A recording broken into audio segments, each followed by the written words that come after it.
యెహోవా నియమించిన ధర్మశాస్త్రము యథార్థమైనది, అది ప్రాణమును తెప్పరిల్లజేయును. యెహోవా శాసనము నమ్మదగినది, అది బుద్ధిహీనులకు జ్ఞానము పుట్టించును.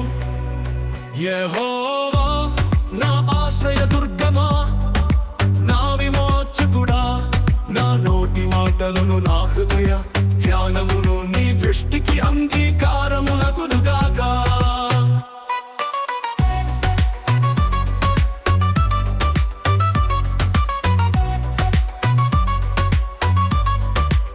తన పొరపాటులు కనుగొనగలవాడెవడు?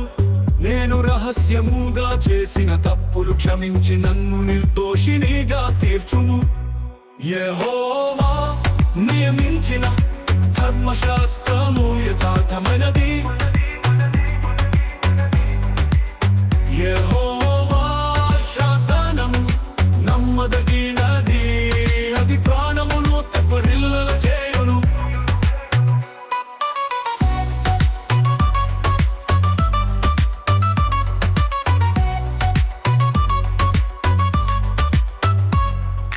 దురభిమాన పాపములలో పడకుండా నీ సేవకుని ఆపుము, వాటిని నన్ను ఏలనీయకుము.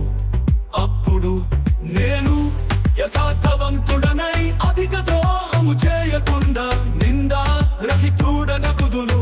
యెహోవా నియమించిన ధర్మశాస్త్రము యథార్థమైనది, యెహోవా శాసనము నమ్మదగినది, అది బుద్ధిహీనులకు జ్ఞానము పుట్టించును. యెహోవా నా ఆశ్రయ దుర్గమా, నా విమోచకుడా, నా నోటి మాటలను నా హృదయ ధ్యానమును నీ దృష్టికి అంగీకారములగునుగాక.